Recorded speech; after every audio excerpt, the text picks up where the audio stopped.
Do P.L. Travers and Walt Disney share any similar childhood experiences? And how did those formative years inform their storytelling?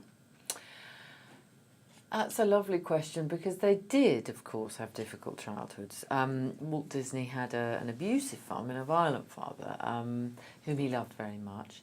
And P.L. Travers had an alcoholic father who was emotionally abusive, whom she loved very much. So they were both wounded children and carried those wounds with them for life, but they dealt with those wounds in very different ways. And one of the great pieces of kind of collective artistry about this movie, which has been such a joy to make, is the poster, because the poster is the two characters, but the shadows of the characters are Mary Poppins and Mickey Mouse. And there's something so truthful about that, because to me, the creation of those characters was of vital importance to the survival of those two people. And they kind of take the wounded child, the characters take the wounded child by the hand and slowly and gently try to draw them out into the light and say, you know, it's all right, the world is safe, really. You know, those characters made the world safe for the wounded children inside those two artists. Do you believe that it's an extraordinary feat that this movie actually got made, given the difficulty of P.L. Travers to relinquish the rights? Well, it was indeed a great feat because it took him 20 years to get the rights. And actually, it was finally, and in the end, economic necessity that won him those rights. P.L. Travers had written and written, but the money was beginning to run out. She was going on to the end of her life. She was writing other books, but they weren't nearly so successful. And she had a house that she loved and that she wanted to keep. And I think that whilst it may sound unromantic, it's a very important point to make, because a woman alone with no husband and no family to help her, she needed to earn money in order to survive. And this film made it possible for her. Can you speak a little bit about the context for P.L. Travers' childhood and how that eventually translated into the story of Mary Poppins? Well, her childhood was spent in Australia.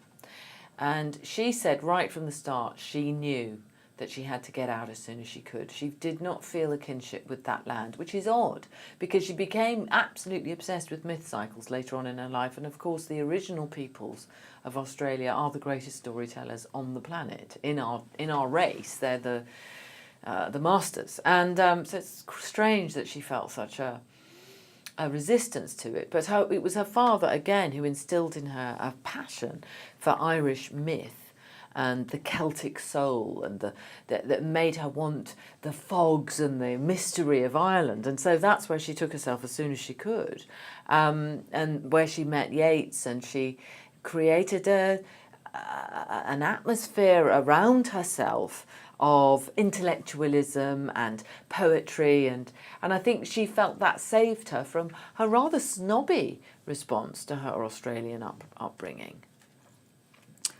How is the film related to the challenges of fulfilling creative passions, both in the film and in life? The filling creative passions? Fulfilling. Oh, the fulfilling creative passions. Well,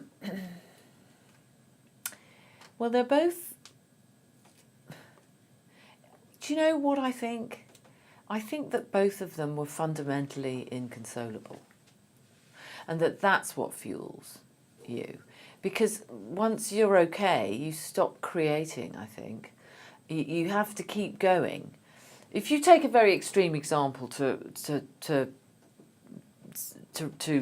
illustrate what I've just said, you take the great writer Primo Levi, who was in one of the concentration camps, who wrote, and as soon as he stopped writing and couldn't write anymore, he committed suicide, because it was the only way for him to survive. In a sense, and in a much milder way, Walt Disney was surviving that, creating all of those things that he created. He was surviving his childhood. He wouldn't have put it like that, but actually he's... all the creators I know who keep on, have this strange and fundamental inconsolability. That what I mean is that if they sit too long, the pain becomes too great. The story on the surface is suggested that it's just about Mary Poppins. but as it became a movie, it was much deeper than that. Can you talk about the depth of the film? Yes. To me, the film does something very interesting with time. We call the part that is set in Australia that is to do with her childhood flashbacks, but I don't experience them as flashbacks at all.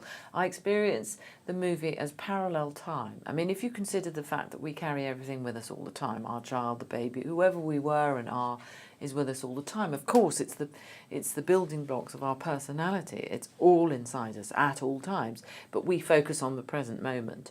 Well, then the film takes two parts of time, and you travel along those parallel lines into this kind of strange temporal perspective that leads you towards a meeting point which gives you the feeling that you get sometimes when you smell something you haven't smelt for years and years, a sort of whoosh of emotion, because you're not going back to somewhere and then coming back to the present, or going forward to somewhere and coming back to the present.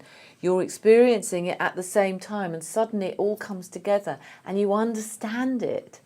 And if only we could do that with our own lives. It's just too difficult. We can't. That's why I think it works. That's why I think that the filmmaker John Lee Hancock and the screenwriter Kelly Marcel did something with the raw materials, the actors, that was remarkable. Thank you.